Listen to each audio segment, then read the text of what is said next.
Good morning. Are you Fabian Hall? No. And Mr. Hall was previously in court, entered a plea of guilty to the third-degree felony offense of injury to a child, elderly or disabled person. I've received the pre-sentence report. Has everyone had an opportunity to review the report? Yes, sir. I have to. Are there any additions or corrections? No, yeah. Explanations? Yeah. The PSI kind of gives me some hesitancy. It gives me a lot of hesitancy. His response when he was given an opportunity seemed to overwhelmingly mitigate and minimize his role in his offense. Obviously, from the perspective as Mr. Riley writes it, that he has no criminal history, doesn't appear to have a substance abuse issue, so to speak, that he would be a candidate for probation, but based on the totality of everything, and especially Judge, his information of the alternates, I defer to what. And I would also comment that the PSI itself talks about the fact that there's several factors in the defendant's background circumstances that favor leniency in sentencing. Well, And all of that depends on, he pled guilty to this. And then his version is, I was being a good father that I am. I took the kids to play. We laughed, we ate, we enjoyed. My daughter was feeling bad and I ignored the signs of sickness. She had a lacerated liver. And the allegation is that he kicked her. There's nothing in here. This is a complete denial of. no, it wasn't meant to. I talked to him extensively about that, Judge.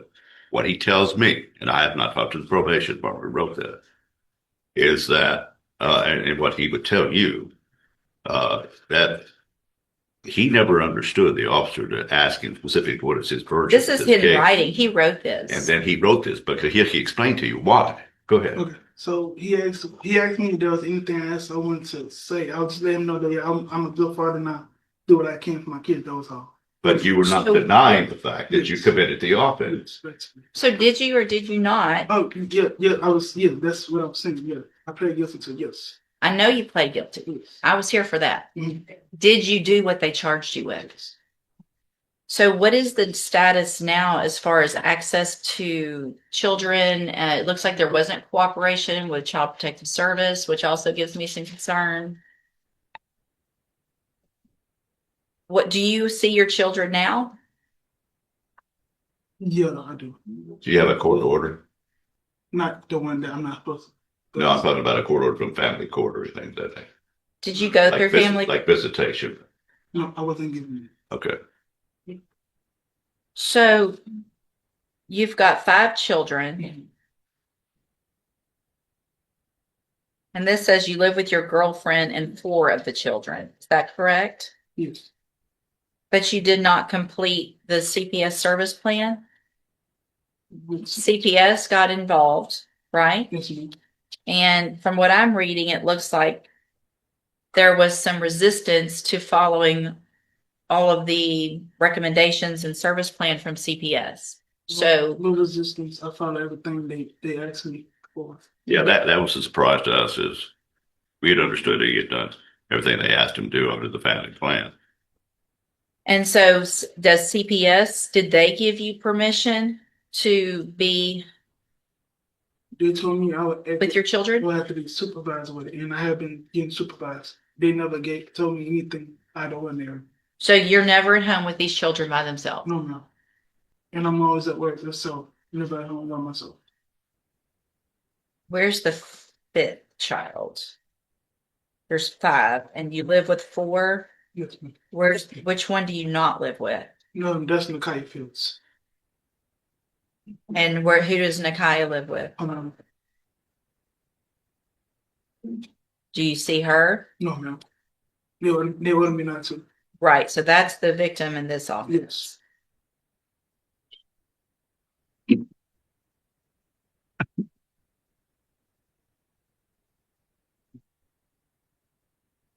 So with CPS, what exactly did you do? Did you take a parenting class?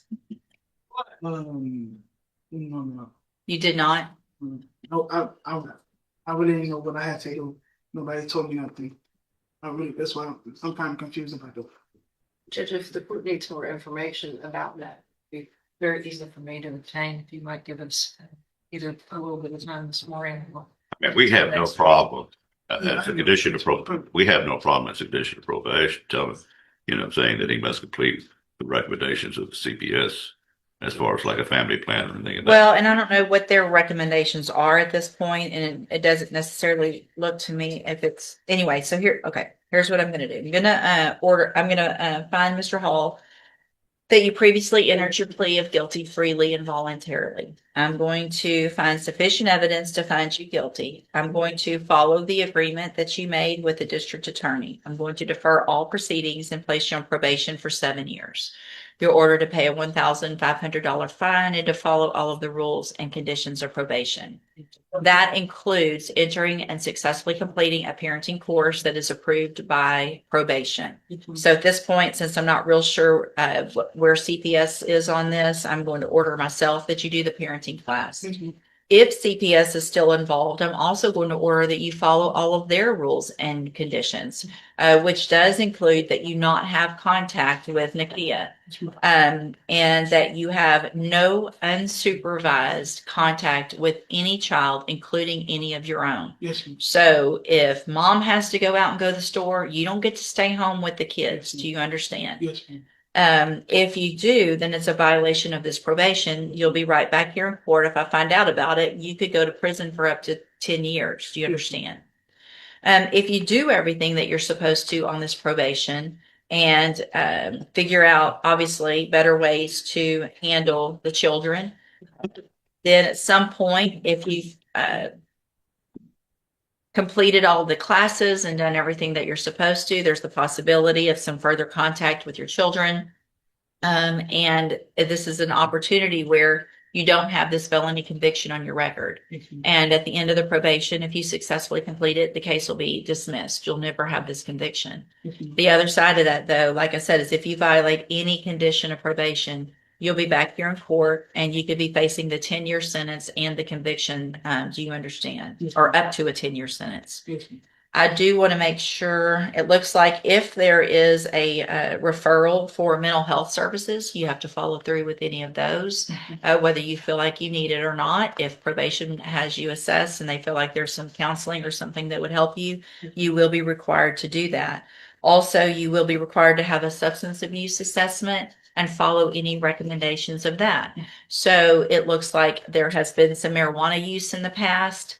And that for some reason is on, when's the last time you used marijuana? Last year, say December. So if I test you today, you shouldn't have anything in your system. Have a seat in the jury box. Let's test that before I go any further.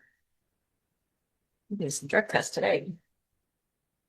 That's what you're on. Yes.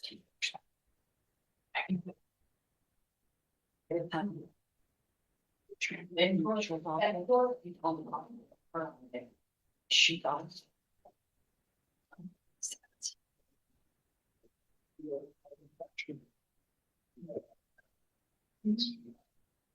Which one? It's loose patrons. It's on the phone, just need to take them out. He was here in the afternoon and she was supposed to be until then. She said she'd be on her way. She's looking for work and it'll take her a few hours. Does she have a misdemeanor pending also? I'm just gonna say.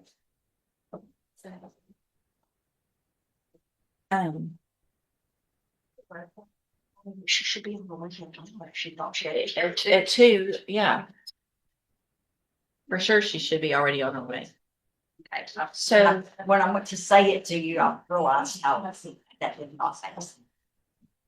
And this has a notation that this is an out-of-town bondsman and you called them specifically, correct? Yes, ma'am. All right, I'm not going to do anything about it. That'll stay safe. If she shows up, then today, Yes, ma'am. at some point, then I'll reconsider, but she needs to get here today, even if it means resetting her case.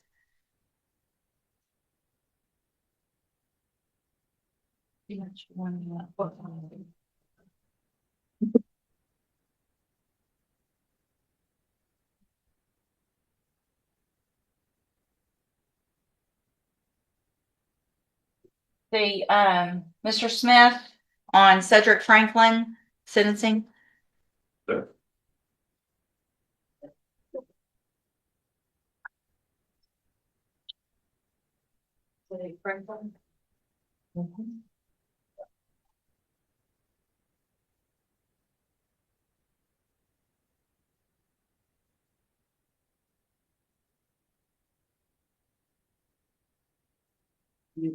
All right, Mr. Franklin tested negative, which obviously is good. So at this time, any reason not to go forward with sentencing?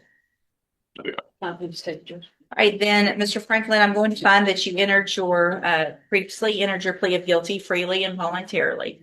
Find sufficient evidence to find you guilty, and at this time, follow the agreement that you made with the district attorney and sentence you in accordance with that agreement to a term of 10 years in the institutional division of the Texas Department of Corrections, but I'm going to suspend that. You'll be on probation for 5 years. You're ordered to pay the $500 fine and to follow all of the rules and conditions of probation.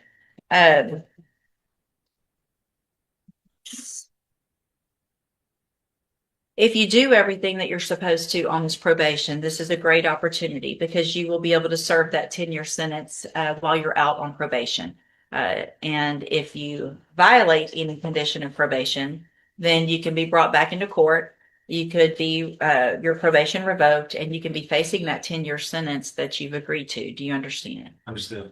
I'm going to hand you the trial court certification that shows that this was an agreement that I followed. And so you've waived your right to appeal. Do you have a question? If I complete it successfully, we'll just go on my record. Yeah, this is a conviction. It's on your record. And that's based on the criminal history that you already have. You've already had 2 probations that were revoked. So your agreement was for the straight probation. I also handed you an admonishment regarding your ineligibility to possess a firearm or ammunition. Because of the judgment entered against you, you're ineligible under Texas law to possess a firearm or ammunition. Possession of a firearm or ammunition could lead to charges against you. If you have questions about the laws that make you ineligible to possess a firearm or ammunition, or about how long that lasts, you can talk with Mr. Smith. All right. If you'll just have a seat here in the courtroom, probation is going to call you up to her desk when she's ready to go over your paperwork. Good luck to you, sir.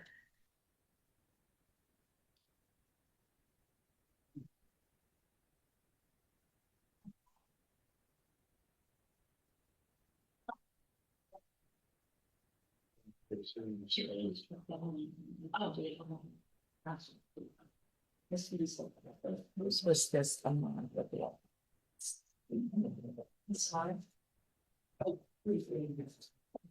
Mr. Kevin Lane on Ahmad LeBlanc.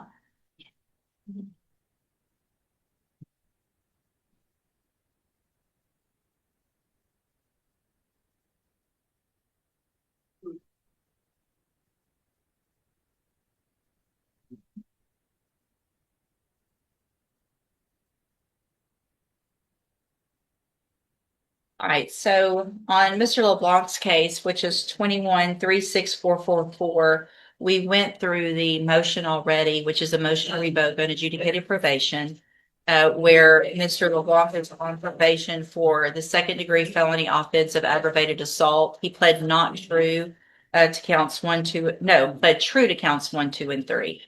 I got a drug test done. Mr. LeBlanc tested positive for THC. And so obviously, when's the last time you smoked marijuana? The day I had to turn myself in. But the probation.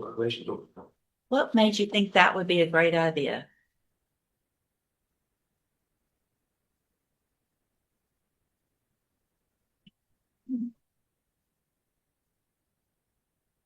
So he pled true to a possession of a controlled substance, a new offense, tested positive.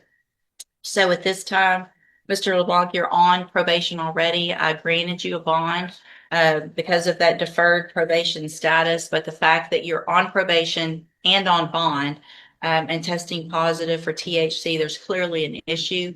At this time, I'm going to find that it is in the best interest of you and the community that there is not going to be a bond. I'm going to withdraw your bond at this time and find those violations. And then what I'm going to do is have probation do an updated report. You've pled true that you're obviously there's an issue. There's a new felony offense.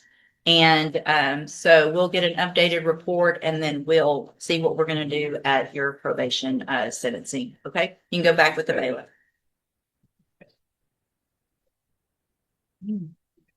Go on your back check after every day.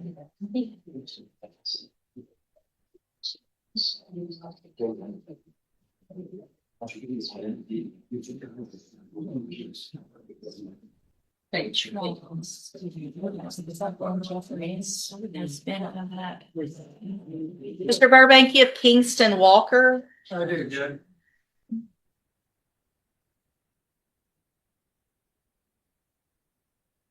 That one goes with this.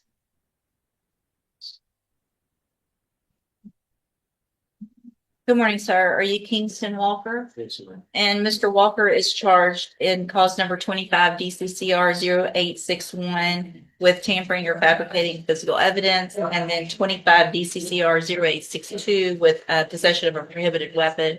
Mr. Burbank, what is the announcement? Asking for one reset, Judge. I just have to finish it up. It should be disposed of. All right. Any issues, Mr. Smith?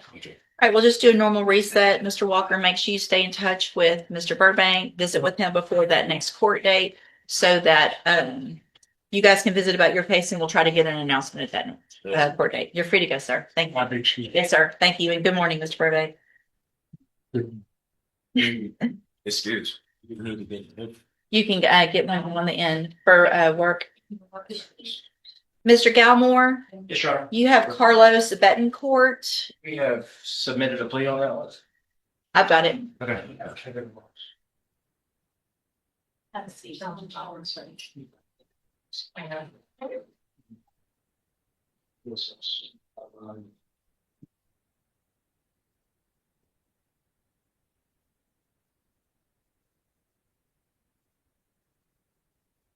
Good morning, sir. Are you Carlos Mascora Betancourt? Yes, sir. And Mr. Galmore, will your client waive the formal reading of the indictment? You will. Mr. Betancourt, in cause number 25 DCCR 0798, you're charged with the third-degree felony offense of evading arrest or detention with the use of a vehicle from May 6th of 2025. And how do you plead to that charge? Yes. Are you pleading guilty freely and voluntarily? Yes. And are you pleading guilty because you did what they charged you with? Yes, sir. I have here on the tablet some documents that have your signature on them that the state has marked as exhibit number 1. Before you signed these, did you go over them with Mr. Galmore? Yes. Do you fully understand them? Yes, ma'am. And do you understand if I follow the agreement that you've made with the district attorney that you'll be waiving or giving up any right to appeal? Yes, ma'am. And it looks like the agreement that you've reached is for a 5-year deferred probation. There would be a $500 fine. You would be required to follow all of the rules and conditions of probation. Also, the state would agree if you're eligible and everything else kind of falls into line that they would recommend expunction under Article 55A.101A2. Is that your understanding? Yes.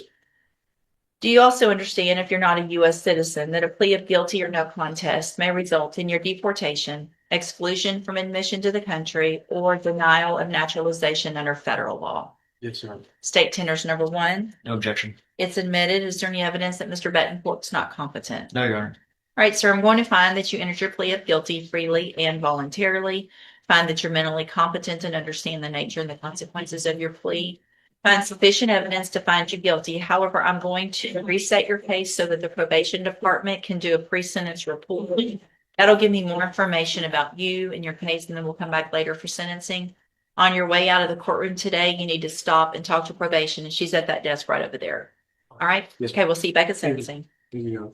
And then, Mr. Galmore, you have Christopher Stiles. Did you have your certification on? I'll get that. Did he sign it? No, he has not, but I'll. Make sure he does that before y'all leave, please.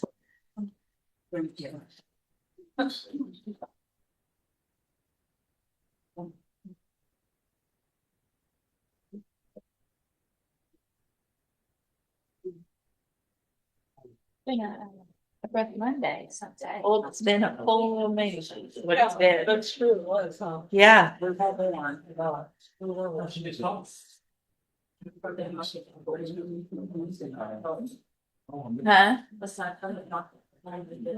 Yeah. The dog, I mean, it's not a long, it's just normal, but everybody's. Yeah, there was a lot. That's good. All right, on Christopher Stiles. We're gonna sign that one up, Judge. Okay, I'll hold it. Thank you. Mr. Gertz, you have Shay Morgan.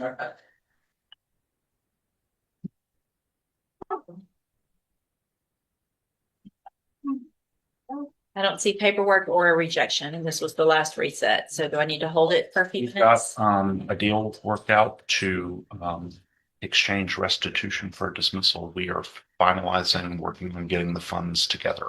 How That's long our will that issue. take? Probably 30 days realistically, but we'll get it to you and then we'll get it to the state and then they would just issue a dismissal. But this should have been done. I mean, you've been on since last July. And I said this was the last one, and I think probably for that purpose, last month, right? We're working on it. John, I have given him alternative offers to resolve it. Should she not have it up front, or should she be able to come up with half of it up front? But All right, 2 weeks. Ms. Morgan, you have 2 weeks. If you get the restitution by then, great. If not, then there needs to be something alternative done. There will not be another reset after that one. All right? We'll see you in 2 weeks. Thank you. Thank you. Wait for me outside. Hey, Judge, can I play some?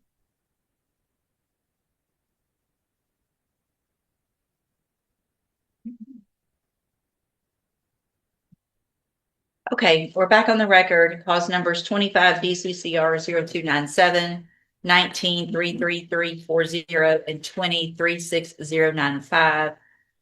Y'all have an opportunity to kind of go back through the receipts as far as that time frame legally that we can kind of talk about on this case. We have, Judge. Mr. Coleman came up with a number of $2,407. In speaking with Ms. Leonard, her recollection actually is a little bit more than that. She thinks somewhere between $3,000 and $4,000. We had agreed to, or we had offered $3,500, and I think that Ms. Leonard feels comfortable paying back as far as restitution. So if she agrees that it's between $3,500 and $4,000, Between then $3,000 and $4,000. 3 and 4, I'm more inclined to go on the higher end of that, just based on the nature of the time frame that we're unable legally to look back on. And so I would be inclined to order the 4,000, Mr. Coleman. Judge, that makes perfect sense. I've spoken with the complainant who is here today, the district manager for Sutherland's. His position is he'd like to be heard by the court. He was thinking that if the defendant was placed on probation, that they'd be getting a lot more in the way of restitution. I explained to him how we arrived at where we are, but he still wants to address the court and quite possibly ask the court to reconsider. If he's not going to get more than what he's getting in the way of restitution, he would want the court to reconsider some type of form of jail time. Okay, and sir, you can come on up. Miss Leonard, if you'll just kind of slide around. For the record, the witness's name is David Powell. Thank you. Good morning, Mr. Powell. Thank you for being patient with us this morning. It was a big morning here. Mr. Powell, would you please raise your right hand? Yes. Do you swear affirm the testimony you're going to give in this hearing will be the truth, the whole truth, and nothing but the truth? Yes, I do. All right. Thank you, sir. Mhm. And Mr. Powell, you kind of heard where we are on this legally. I understand there's a significant amount of restitution that you believe could potentially be owed based on some prior dealings that aren't within the time frame that we're talking about. Is that correct? That's correct. And I'm going to just, if it's okay with everybody, just let Mr. Powell tell me what he needs to. If there's any questions of him after that, I'll gladly let you guys ask questions. But Mr. Powell, you can go ahead if you would like. I don't have any questions. Tommy explained to me what the restitution would be. We lost a substantial amount of money. Sure. And if that's what we're going to be awarded, I would prefer jail time versus the restitution. Okay. I understand that completely. Anything else that you'd like to say? Thank you. Go ahead, Mr. Coleman. Just really briefly, Mr. Powell, was any of these losses covered by insurance? No. What, if any, effect did it have on Sutherland and its practices going forward? Other than the loss of funds, quite a few effects. We had to change the way our IT department had to change the way some of our transactions are rang, and that they can be rang and returned and voided. Myself, I'm a district manager, so I manage several stores. So myself, it added quite a bit to my duties as far as verifying reports, verifying voids, verifying where transactions are run, and looking at each store transactions daily and talk to the managers to verify why this transaction was running in a certain way and why it was voided. So it adds quite a bit more to my morning. Before I can get started on my store, which is Beaumont, I have to verify the other stores. And I have to go through and do a lot of extra work. And Mr. Powell, we are cutting this down a lot more than what you and I kind of rehearsed or scripted. Just high level, 30,000 foot level for the judge. We have documents here that will show that this defendant essentially engaged in a scheme of enlisting other people or asking other people, but unbeknownst to them, to void transactions and later on remove money from the register. Is that, am I dumbing it down too much? No, that's actually correct. Okay. That's pretty much how we found it because it was a set pattern. The way the system works is if you void a transaction, the transaction disappears. So if you void a transaction and take the money out, we don't know because the money's gone because the transaction's gone. What was happening was a transaction will be ran, the customer pays cash. I reprint the receipt so I know how much to ask for a void for. They would void the transaction. And now I know how much money to take out of the drawer. So what I get in the morning in the past, on my reports, it just says there was a void on, done this day for this amount of money. It doesn't say why or how much or who. Now, and of course, with me trusting my cashiers and my office crew, we have a void and it says that the customer paid with a card and not cash. I assume that that's what happened and I let it go. We've got 139 pages of documents, and these documents essentially show 68 voided transactions totaling $31,134.86, going back to July of 2022, correct? Correct. State offer states too, Judge. I would object to any portion outside the date range in the indictment, Judge, but other than that, I don't have any objection to it. I mean, it's been testified to. I don't think I need those as I'm going to take it into consideration to the extent that I think appropriate. Obviously, the amount have limited, but the fact that there was potentially more that for some reason wasn't in that indictment, I will take notice of that. As the witness, Judge. Thank you. Anything, any questions? No questions for Mr. Powell, Judge. I know he's been here at every court date. I want to Yeah. first apologize to him for having to come here and thank him for being here as well. Thank you very much, Mr. Powell. You can have a seat.